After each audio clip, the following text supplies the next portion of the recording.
Hello friends, welcome to the session on data structures. In this session, we'll be discussing about the data structure called as a queue. In this session, we will see what we mean by queue, how the queue is represented or implemented in memory, and also we will see the operations such as insertion and deletion on queue. Friends, as you know that you are viewing this session on my YouTube channel, and do subscribe to the channel to see many videos on the various topics of the subjects of electronics and computer science. So let us start the session with the question what we mean by queue. In real life, we always observe that whenever we go to the train station or bus station, and then we will find that there is a queue of the people.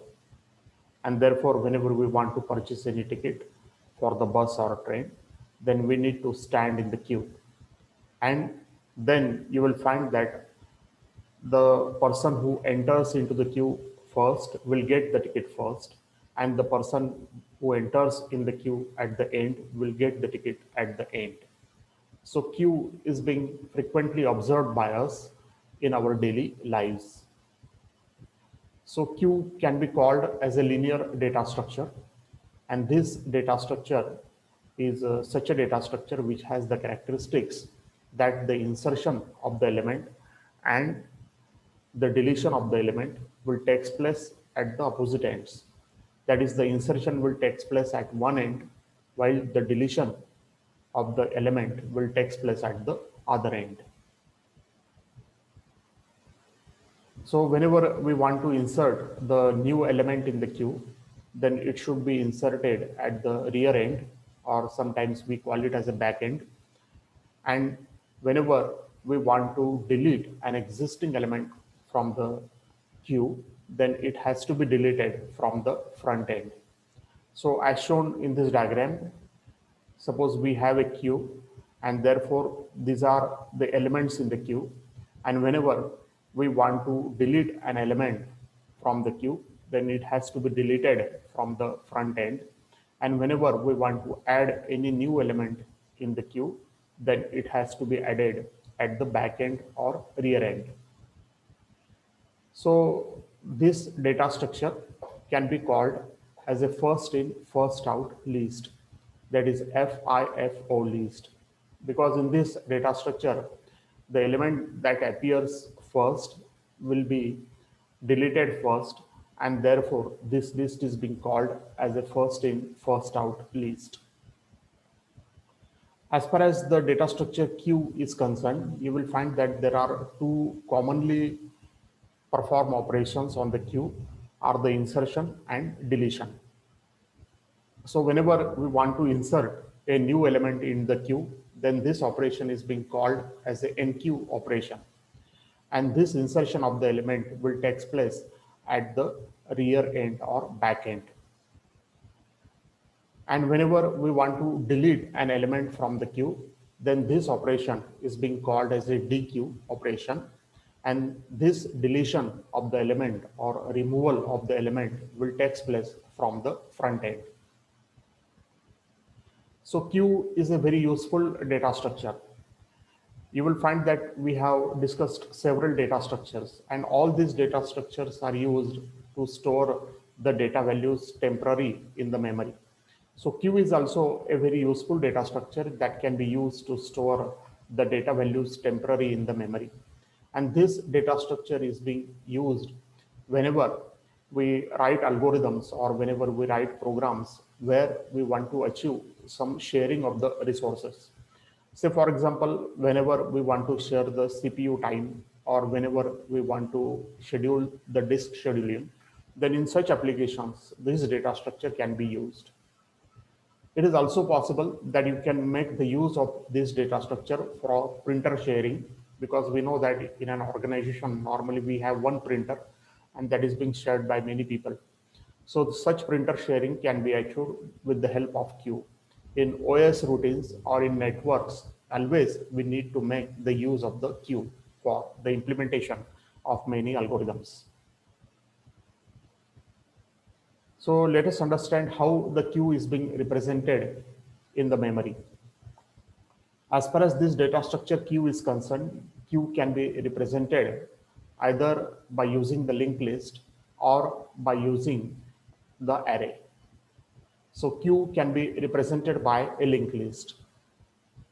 So we know that whenever the queue is being represented by a linked list, then it is basically a collection of nodes, and every node will consist of a information field and it will have a link field. So information field will hold the data value and the link field will point to the next element of the queue. So the information will hold the value of the data element of the queue and the link will point to the next element of the queue. Now we know that the queue has a front and rear end. So the start pointer of the linked list is being used as a front. We know that every linked list has a start pointer which will point to the first element in the queue. So that can be used as a front, and the rear pointer which will point to the address of the last element in the queue.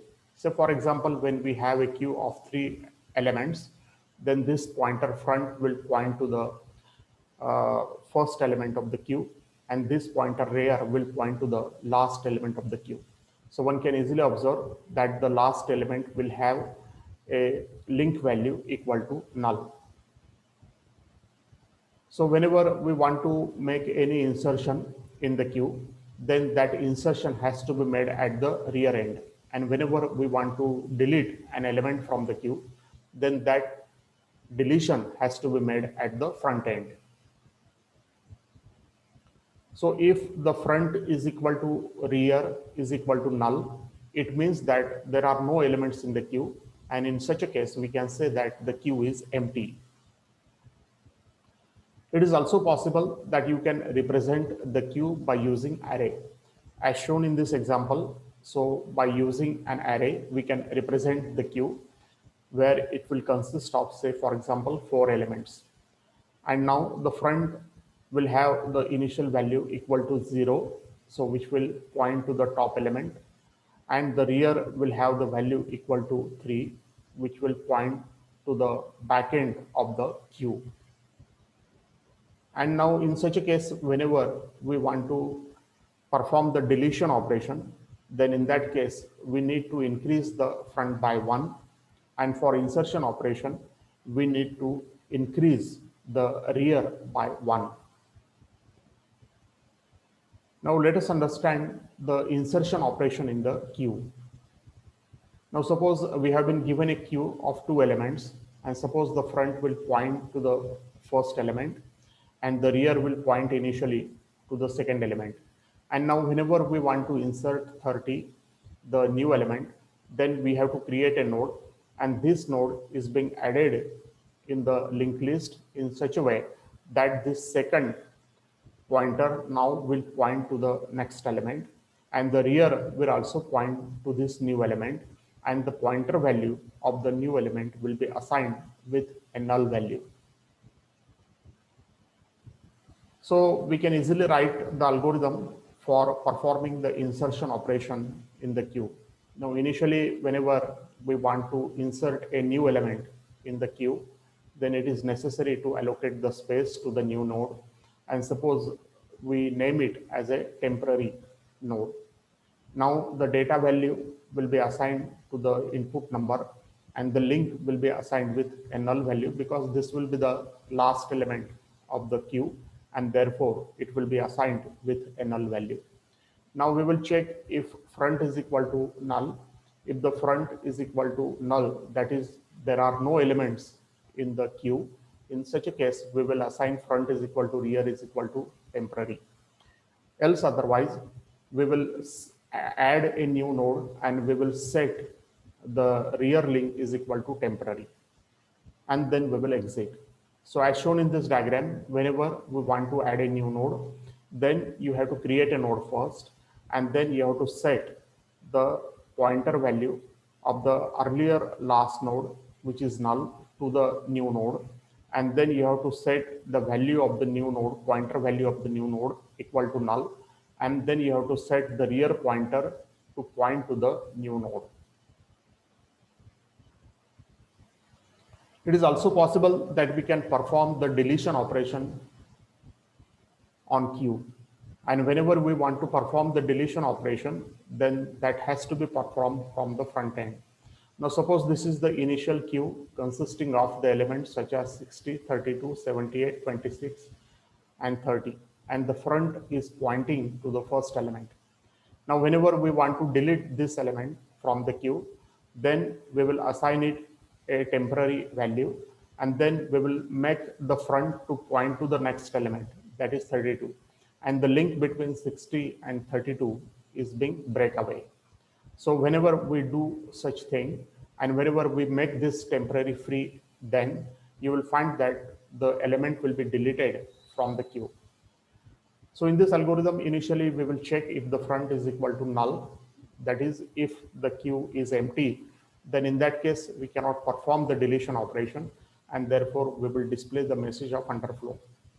Else otherwise, what we will do is that we will set the pointer is equal to front, and front pointer is being set to the next element, so that the front will point now to the next element. And then we will free the pointer. That is, the earlier element is being made free. Now we can write a C program to perform the operations on the queue. Now, initially we will include the corresponding header files such as stdio and std library, which are required in the program. Then we will declare the structure. This structure is being required for the creation of the node. It will consist of a data and a pointer to the next element. And then we will declare certain variables such as front variable, front pointer, and the rear pointer that is being required for the queue. We will make the use of functions such as insert function is used for the insertion, delete function is used for the deletion of the element, and display function is used for the display of the elements from the queue.